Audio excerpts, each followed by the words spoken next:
사무엘상 15장 구약성경 432쪽쯤 됩니다. 사무엘상 15장 21절부터 볼까요? 다만 백성이 그 마땅히 멸할 것 중에서 가장 좋은 것으로 길갈에서 당신의 하나님 여호와께 제사하려고 양과 소를 취하였나이다. 사무엘이 가로되 여호와께서 번제와 다른 제사를 그 목소리에 순종하는 것을 좋아하심같이 좋아하시겠나이까?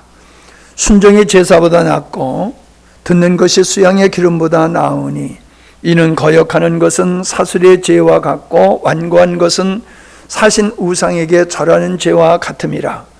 왕이 여호와의 말씀을 버렸으므로 여호와께서도 왕을 버려 왕이 되지 못하게 하셨나이다. 아멘. 하나님이 기뻐하시는 것이 무엇이냐? 또 하나님께서 원치 아니하는 것이 뭐냐? 이 말씀을 계속 나누고 있습니다. 사울 왕의 오늘의 이 사건이 하나님이 기뻐하시는 것이 무엇이며 하나님이 원치 않는 것이 무엇인가를 명확하게 보여주는 사례라고 생각이 되어집니다. 먼저 13장을 먼저 보면은 사울이 왕으로 이제 등극을 하지요. 그 뒤에 바로 블레셋과의 전쟁을 하게 되는 사건이 벌어집니다.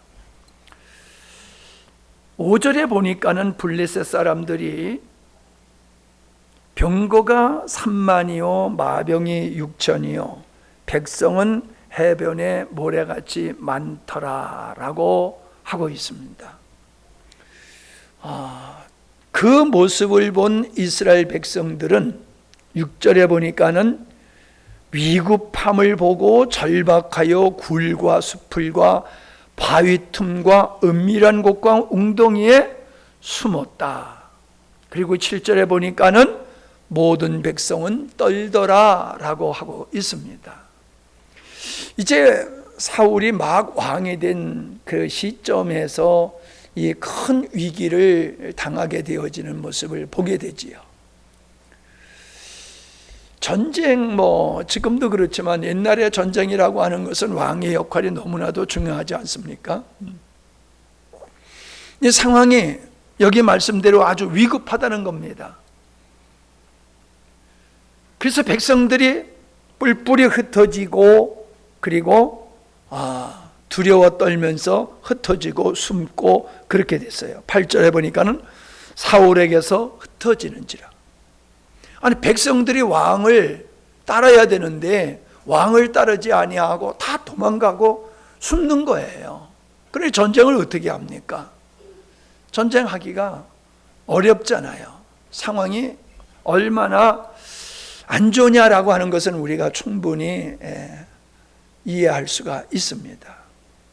그때에 사울에게 전쟁터에 사무엘이 와서 하나님께 제사, 우리식으로 얘기하면 예배 드리는 일이 준비되어 있던 것입니다.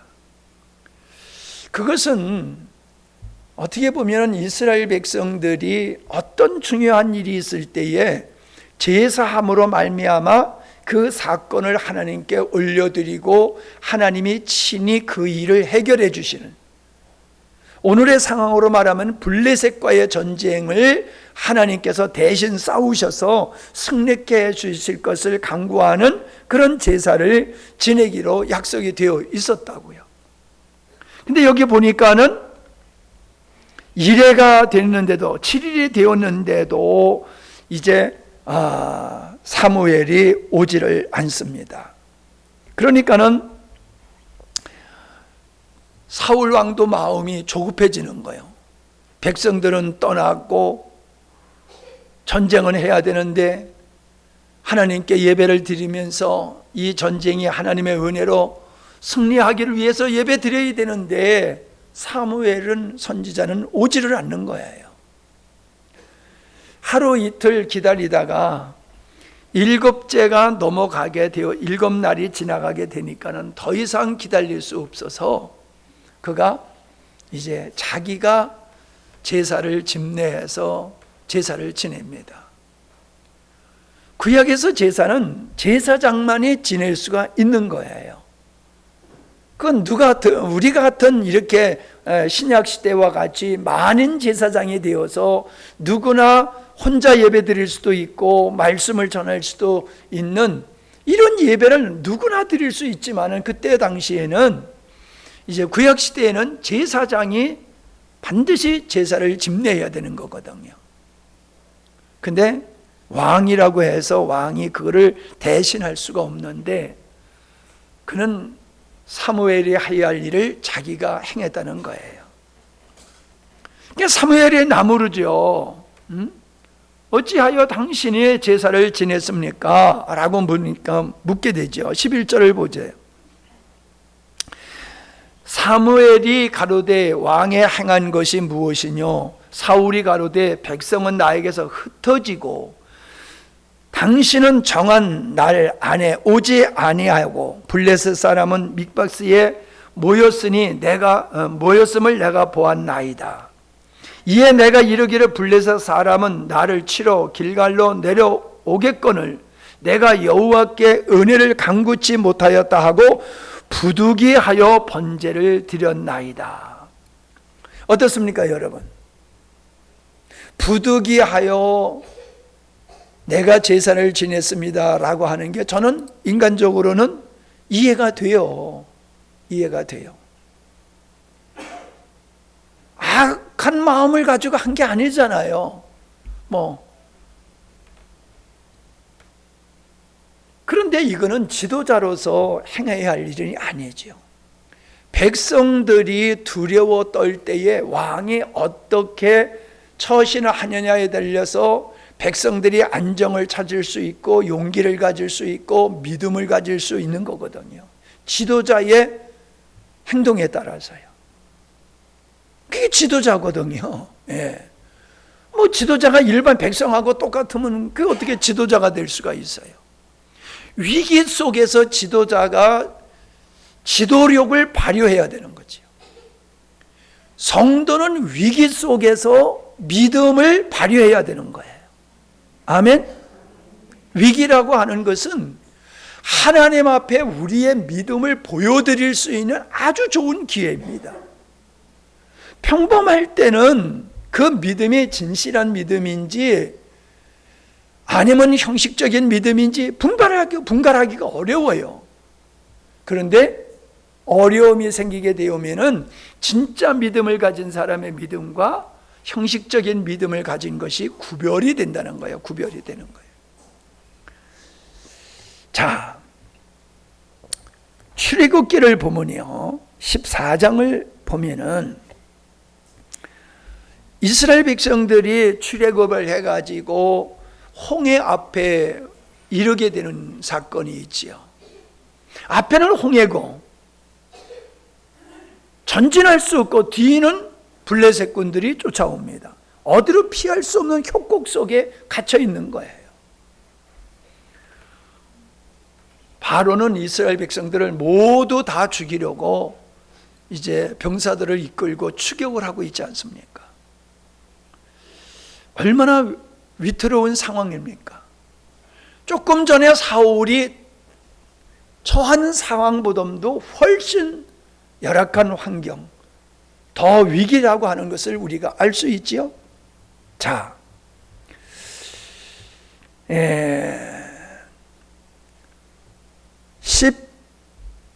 10절 바로가 가까이 올 때에 이스라엘 자손이 눈을 들어 본즉 애굽 사람들이 자기 뒤에 미친지라. 이스라엘 자손이 심히 두려워하여 여호와께 부르짖었고 그들이 또한 모세에게 이르되 애굽에 매장지가 없으므로 당신이 우리를 이끌어내어 이 광야에서 죽게 하느뇨? 어찌하여 당신이 우리를 애굽에서 이끌어내어 이같이 우리에게 하느뇨? 우리가 애굽에서 당신에게 고한 말이 이것이니 이것이 아니뇨 이르기를 우리를 버려두라. 우리가 애굽 사람을 섬길 것이라 하지 아니하였더뇨. 애굽 사람을 섬기는 것이 광야에서 죽는 것보다 낫겠노라. 야, 이게 백성들이 하는 이야기예요. 어때요? 사울이 부득이하게 제사를 지낸 것과 이스라엘 백성들이 위기 앞에서 모세에게 한 말을 우리가 비교해 본다라고 하면은 비슷하지 않습니까? 근데 10절에 보니까는 여호와께 부르짖었다라고 얘기를 하고 있어요. 기도했다는 거예요.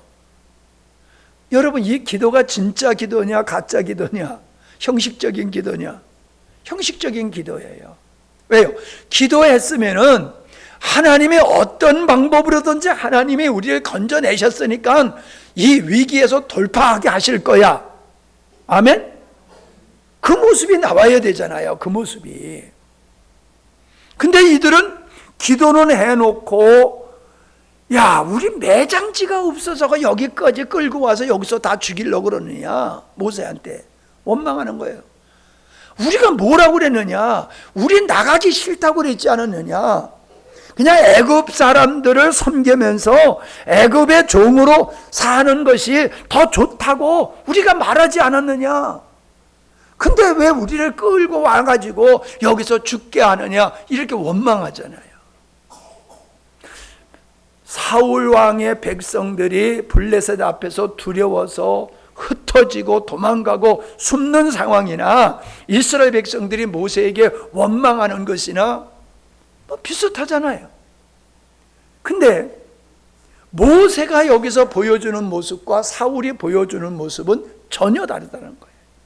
자, 여기서 보세요. 13절. 모세가 백성에게 이르되 너희는 두려워 말고 가만히 서서 여호와께서 오늘날 너희를 위하여 행하시는 구원을 보라. 너희가 오늘 본 애굽 사람을 또 다시는 영원히 보지 못하리라. 여호와께서 너희를 위하여 싸우시리니 너희는 가만히 있을지니라. 모세에게는 어떤 믿음이 있습니까? 하나님이 우리를 향해서 싸우신다라는 확신이 있잖아요. 이 확신이 있기 때문에 모세는 흔들리지 아니하고 백성들의 원성 앞에서 흔들림 없이 그들을 위로하고 격려하고 소망을 심어주고 믿음을 심어주고 담대케 하는 일을 하고 있지 않습니까? 사울 왕과 모세의 차이가 뭡니까? 모세는 믿음의 사람이었다는 거야. 믿음의 사람. 사울은 왔다 갔다 하는 사람이에요. 예? 어떤 때는 주님을 의지하고 위기가 오면은 주님을 잊어버리고 인간을 더 의식하는 것을 우리가 볼 수가 있습니다. 자, 다시 사무엘상 15장으로 갑니다.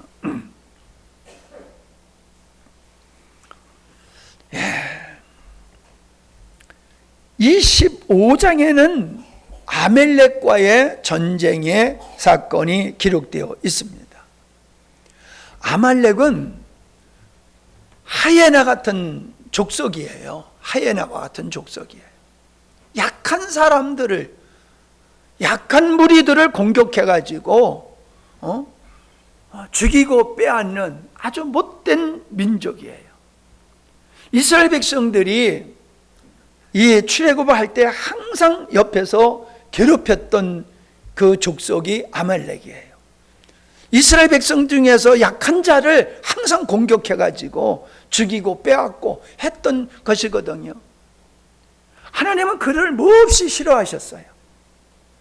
이스라엘 백성들을 공격한다는 것은 하나님을 공격하는 거하고 같잖아요. 이스라엘 백성은 하나님께서 선택한 백성이고 하나님의 뜻을 이루기 위해서 그가 지금 가나안으로 가고 있는데 그 백성들을 죽이는 것은 바로가 죽이려고 했던 거가 똑같은 거예요. 하나님은 이들을 몹시 싫어하셨어요. 그래서 아말렉을 멸하라고 사울 왕에게 명하지 않습니까? 모두 다 죽이라는 거예요. 심판이지요.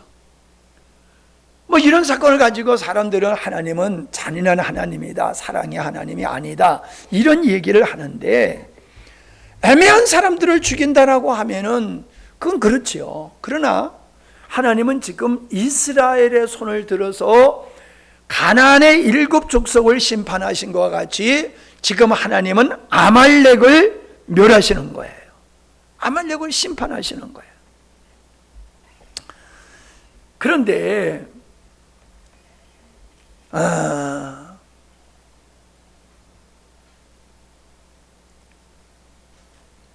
사울 왕이 모두 죽이지 아니하고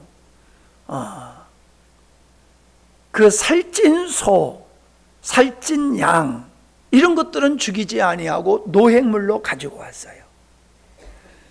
사무엘이 이 소식을 듣고 몹시 슬퍼하고 고통스러워하는 거예요.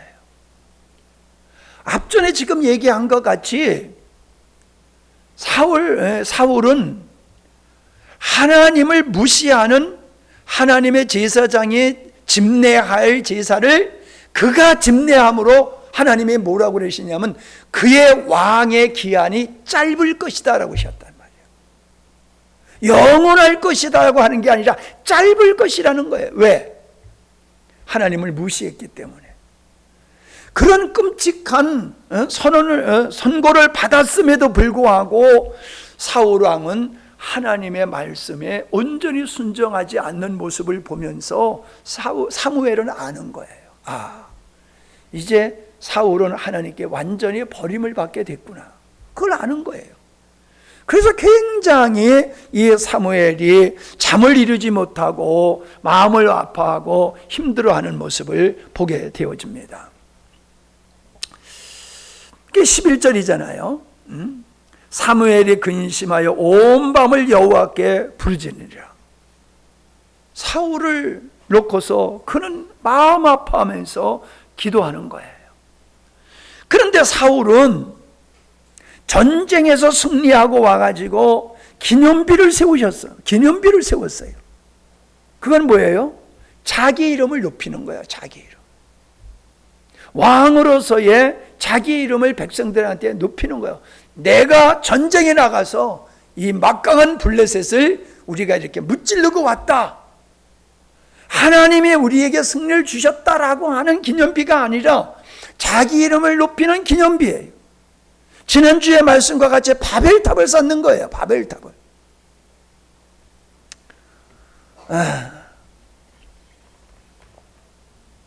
13절에 보니까는 사무엘이 사울에게 이른즉 사울이 그에게 이르되 원컨대 당신은 여호와께 복을 받으소서. 내가 여호와의 명령을 행하였나이다. 사울 왕은 내가 하나님의 말씀에 순종했어 라고 얘기하는 거예요. 그러니까 사무엘이 뭐라고 그럽니까? 그러면 내 소리에 들리는 이 양의 소리는 이게 어찌미냐? 다 멸하라고 했는데 어떻게 이 양의 소리가 내 귀에 들리느냐? 그러니까 당신은 순종하지 않았다 그 말이잖아요. 그랬더니 사울이 이렇게 말하지 않습니까?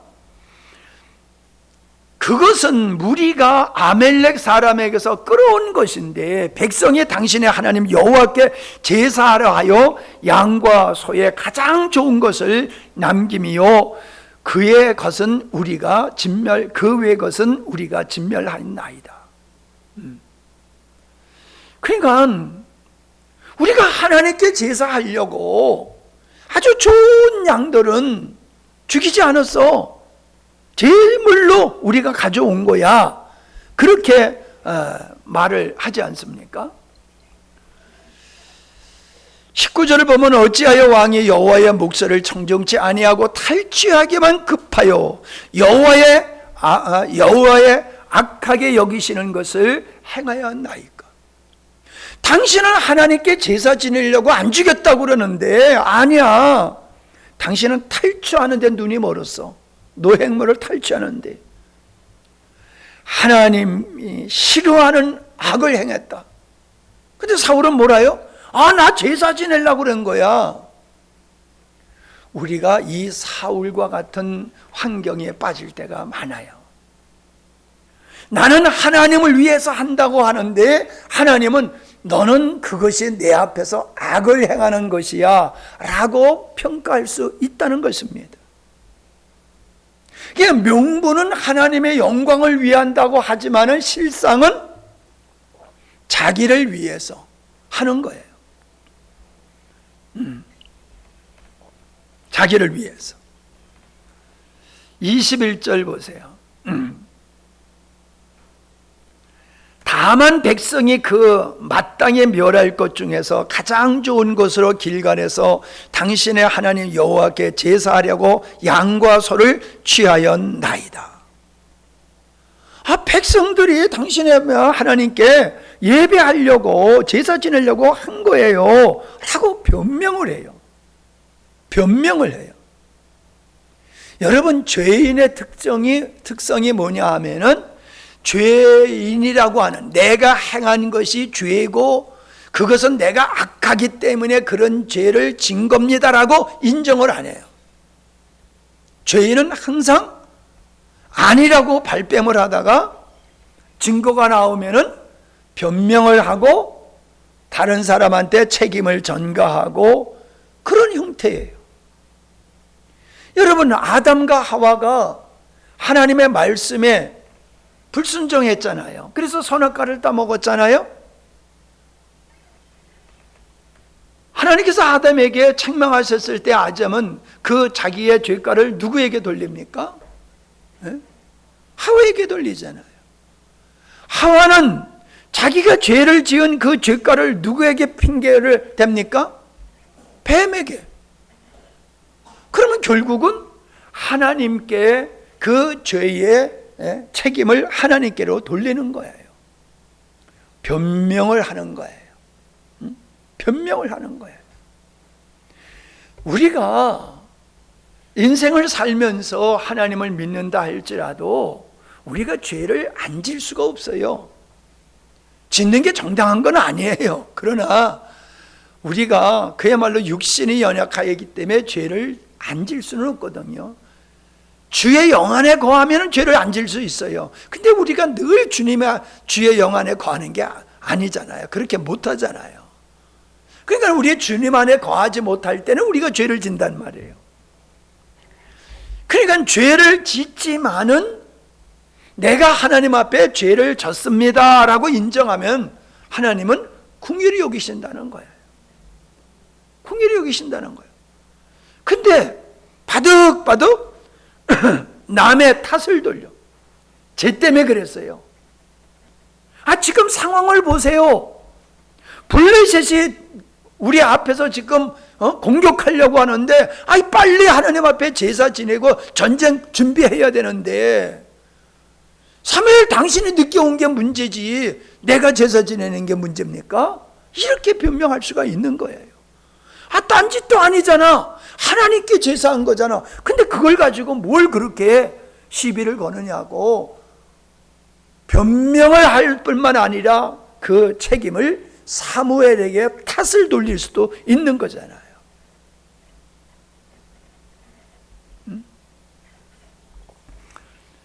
그런데 사울은 자기가 지은 죄에 대해서 죄로 느끼지를 못했어요. 불순종한 거, 이 불순종한 게 얼마나 하나님께서 싫어하시는 것인가를 사울은 인식을 못한 거예요. 알았으면은 그렇게 안 했겠지. 아담도 선악과를 따먹는 게 정말로 정령 사막에 이른 죄라고 하는 걸 깊이 인식했다라고 하면 안 먹었겠지. 그런데 죄를 가볍게 여긴 거예요. 즉 하나님의 말씀을 가볍게 여기니까 하나님의 말씀을 쉽게 어긴 거란 말이에요. 또 뭐예요? 99% 순종하고 1% 순종 안 했으니까 이것쯤이야 뭐 하나님 봐줄 수 있는 거 아니야? 그것도 하나님 앞에 제사 지내려고 한 건데 뭐 이쯤이야 하나님께서 불순종이라고 하지 않았겠지, 안 하시겠지, 그렇게 생각을 사울이 할 수도 있는 거예요. 오늘 찬양 정말로 은혜롭게 인도하셨어요? 아멘이 왜 이렇게 뜸들여서 나와? 근데 장로님이 옛날에 한 얘기 있어요. 99% 순종은 불순종이다. 100% 순종이 순종이다. 그 설교한 적이 있어요. 그게 내가 지금까지 이렇게 늘 기억이 나요. 아니, 다 죽였잖아. 하나님께 제사 지내려고 남겨놓은 걸 가지고 뭘 그걸 가지고 그렇게 따져. 여러분, 이게 인간의 생각이라는 거예요.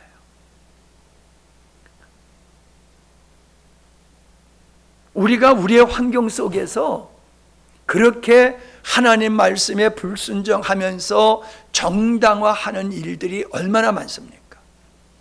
환경 탓, 사람 탓, 시대 탓, 목사님 탓, 성도 탓, 누구 탓. 나는 찬양을 하면은 기쁘고 즐거워요.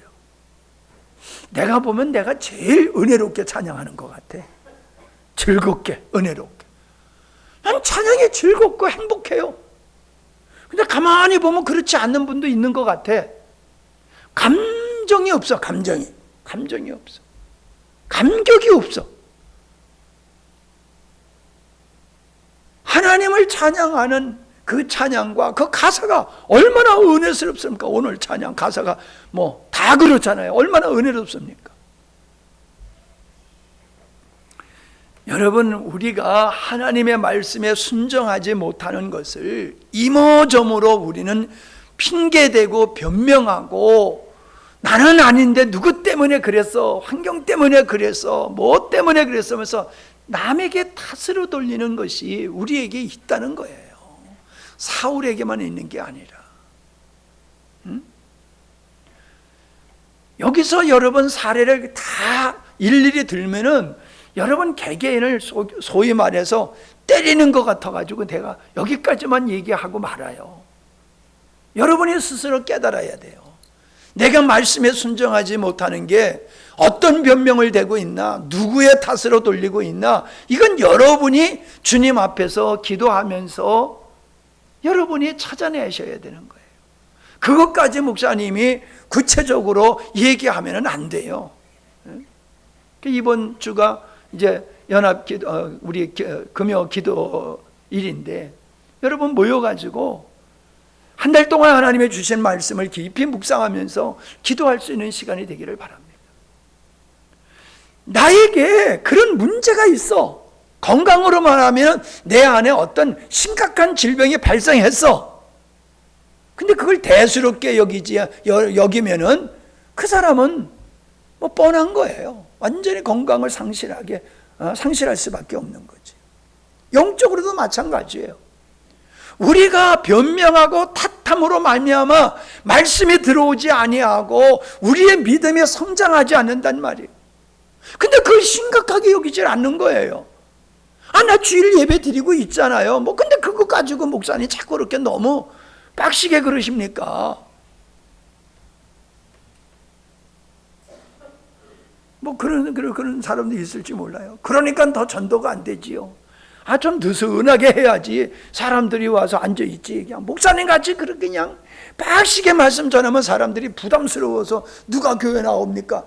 이런 생각을 가진 사람도 있을지 모르겠어요. 말씀 좀 짧게 하시고 말씀 좀 쉽게 하세요. 그럴 수가 있어요. 그걸 난 꼭 틀리다고 말할 수는 없지만은, 근데 과연 그게 주님 안에서 생각이냐 이 말이에요. 내 생각이냐 주님 안에서의 생각이냐. 여러분 생각이면 그건 틀린 거예요. 주님이 주신 마음이라고 하면은 있을 수 있어요. 그냥 내가 듣고 싶은 말씀을 듣지 못해서 설교 탓.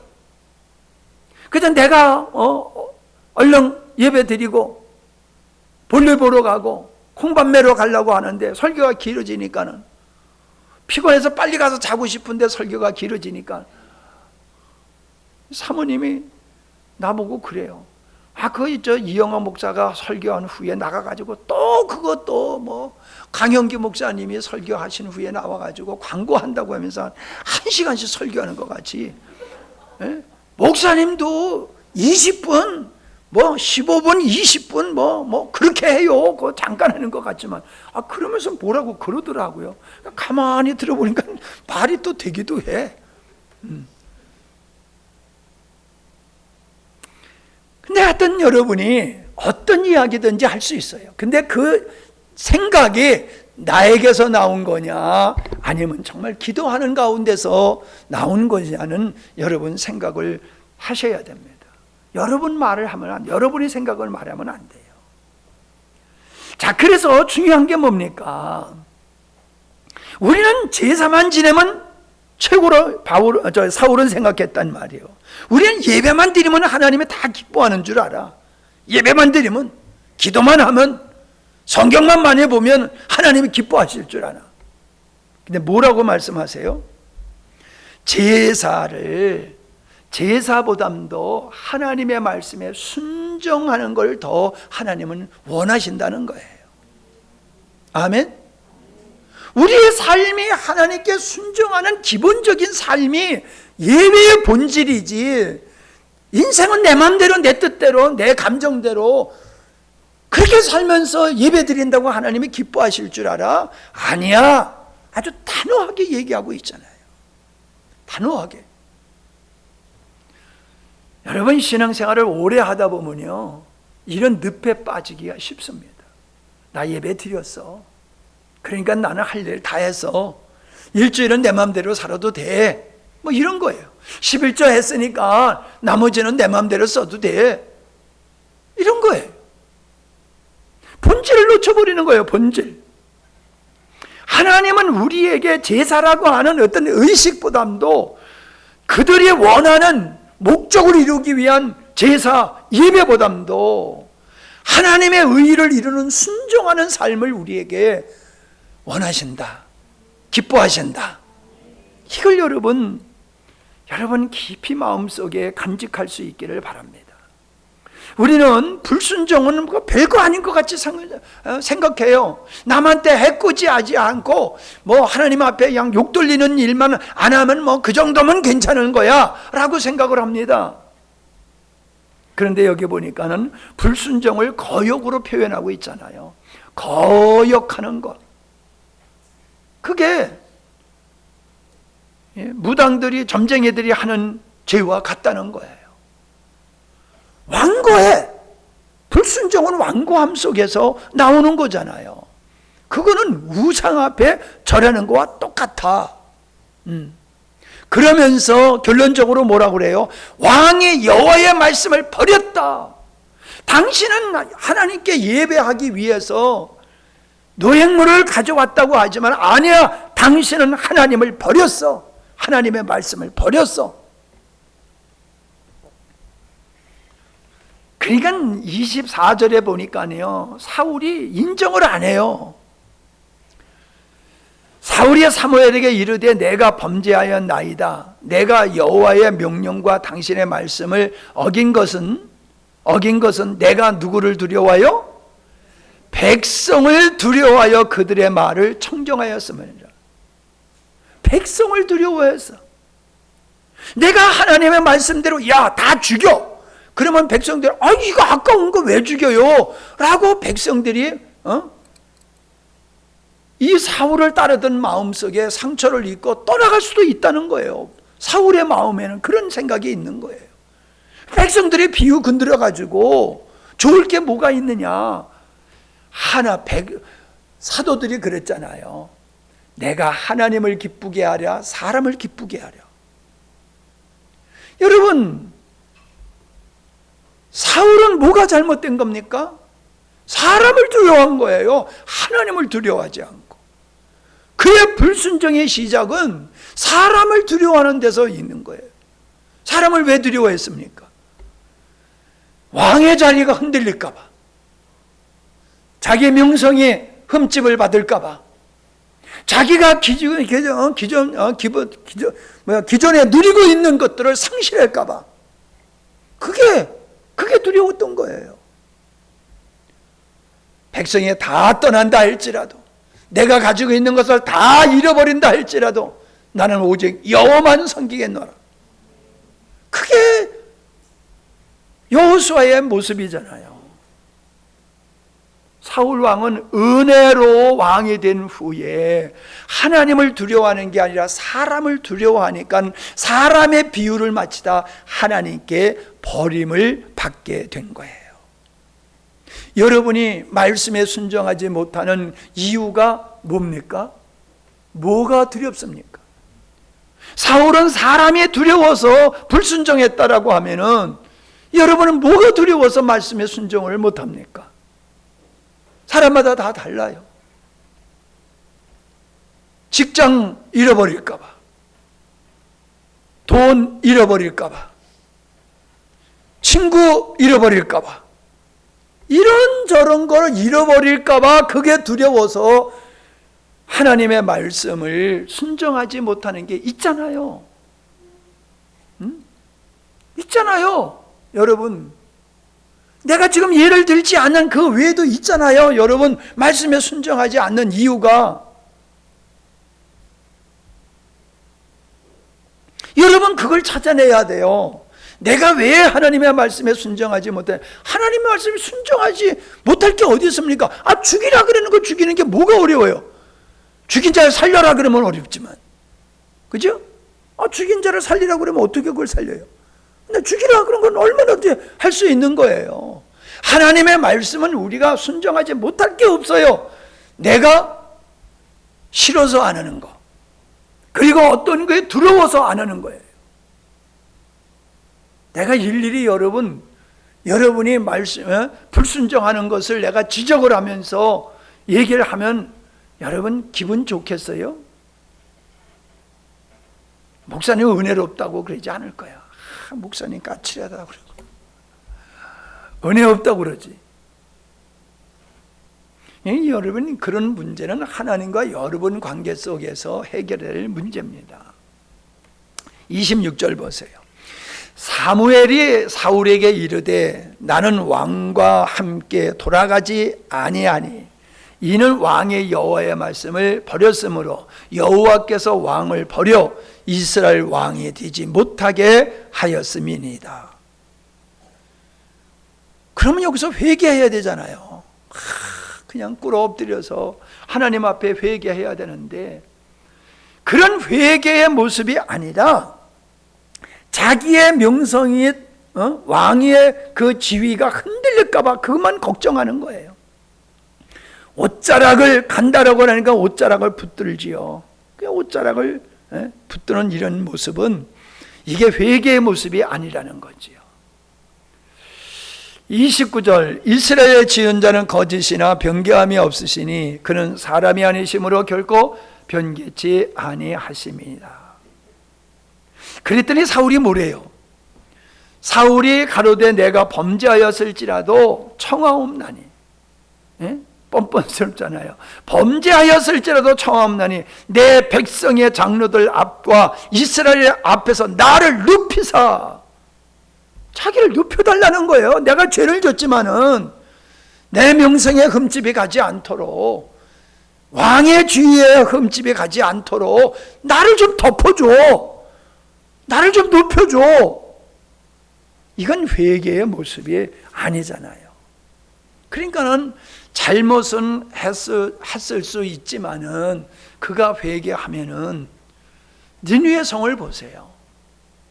하나님께서 요나 선지자를 보내서 40일 후면은 이 성이 멸망받을 거다, 하나님이 심판할 거다라는 걸 선포하게 했을 때에 그 소리를 들은 니느웨 왕과 백성과 짐승들까지 회개했잖아요. 그랬더니 하나님이 심판을 하시려고 하던 거 거두셨잖아요. 이스라엘 백성들이 모세가 시내산에서 기도하고 40일이 지내도 오지 않으니까 이거 죽었나 보다. 그러니까는 우리를 인도할 신을 만들어라 라고 하면서 아론에게 금붙이 갖다 주니까는 그거 가지고 금송아지 만들면서 금송아지가 이게 하나님이요, 이게 우리를 앞으로 인도할 신이요, 그랬을 때에 모세가 와가지고 얼마나 대노를 합니까? 하나님께서도 야 아주 지긋지긋하다 얘네들의 그 원망과 불평, 내가 싹 다 죽여버리고 모세 내 후손을 통해서 내가 새 역사를 이룰 거다. 노아를 통해서 새 역사를 이루신 것 같이 하나님은 다 멸해버리고 모세의 후손을 통해서 새 역사를 이루겠다고 했을 때 모세가 중보 기도를 하잖아요.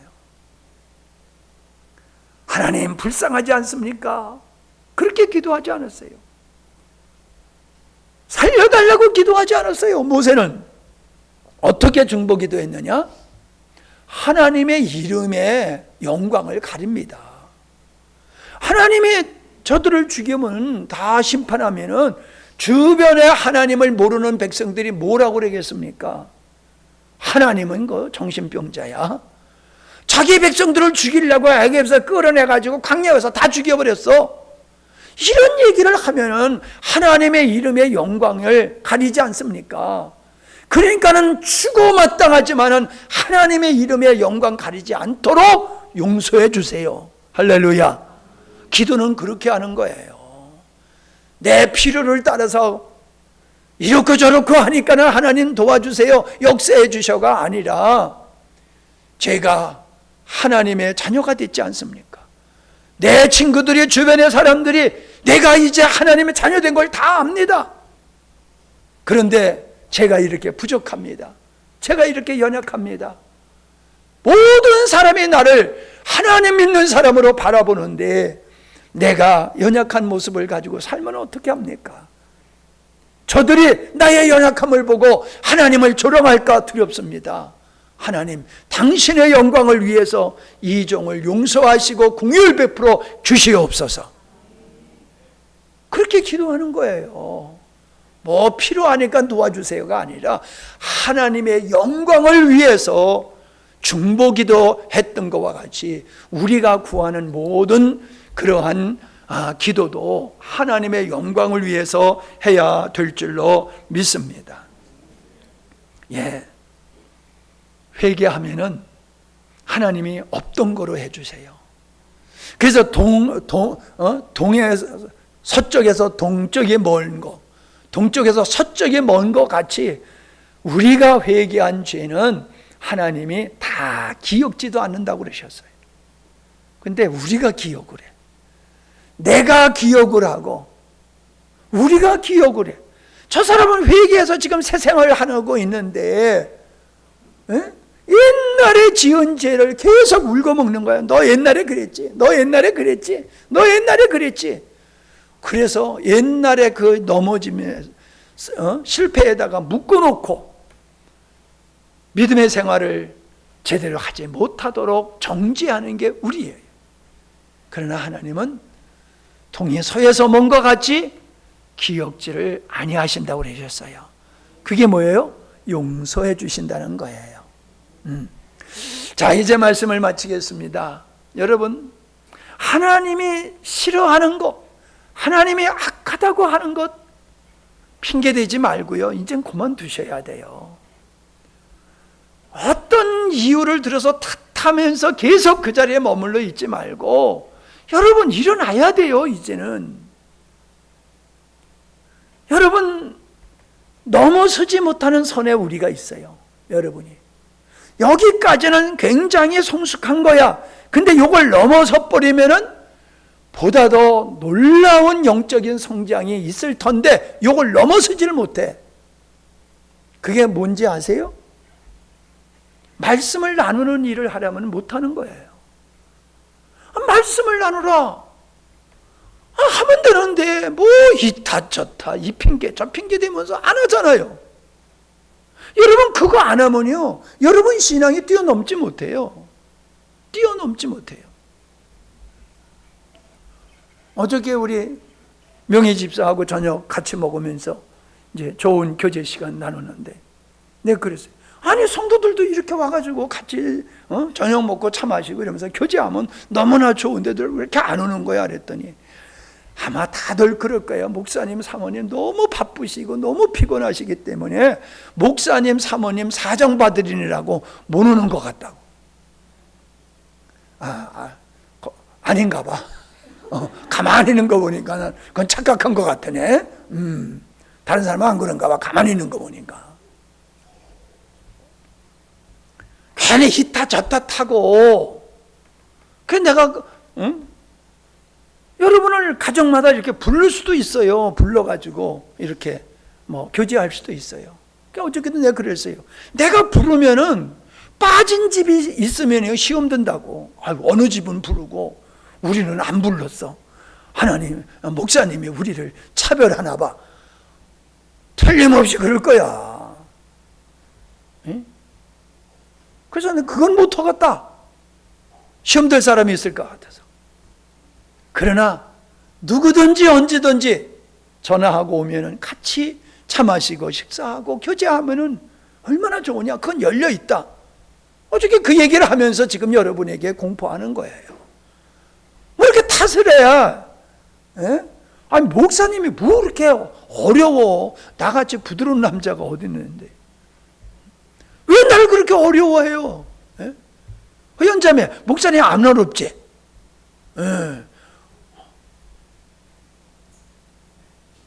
박세로 권사님 목사님 어려워? 어려워해. 어렵지 않다니까. 목사님한테 가서 또 구사리 받을까봐 아마 그런 생각이 많이 작용할 것 같아. 목사님이 자꾸 물어보면 대답 못하면은 야 권사가 돼가지고 그것도 못하냐 모르냐 말씀은 안 하셔도 그러시지 않을까. 괜히 갔다가 뽀록 나지 않을까. 뭐 이런저런 탓 변명 우리는 그거 뛰어넘어야 됩니다. 그래서 하나님이 주신 은혜를 서로 공유하고 나눌 때에 여러분의 신앙이 성장하게 돼요. 여러분 이게 얼마나 중요하냐면요. 예를 들어서요. 복싱을 하면은 계속 두들겨 패면 저쪽에서 흔들흔들 해야 되잖아요. 근데 아무리 두들겨 패도 저쪽에서 끄떡 없어. 그럼 누가 지쳐요? 패던 사람이 지치는 거예요. 이제는 패던 사람이 지쳐요. 아무리 때려도 안 넘어가니까. 목사님도 마찬가지요. 그렇게 같이 교제하고 말씀에 교제하고 이런 거 하자 계속 때리잖아. 몇십 년을 때렸잖아.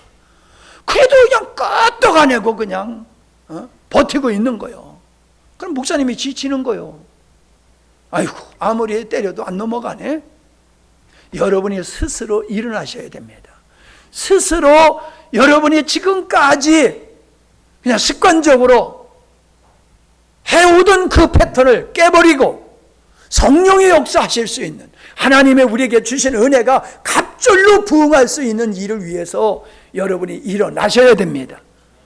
새로운 시도를 저쪽에 있네. 새로운 시도를 해야 될 줄로 믿습니다. 그러면요 지금도 여러분 잘하고 있어요. 근데 그렇게 하면은요 지금보다 더 차원이 다른 놀라운 믿음의 부흥과 교회의 부흥의 역사가 일어날 줄로 믿습니다. 아멘. 하나님 아버지, 하나님이 기뻐하시는 것이 무엇인가?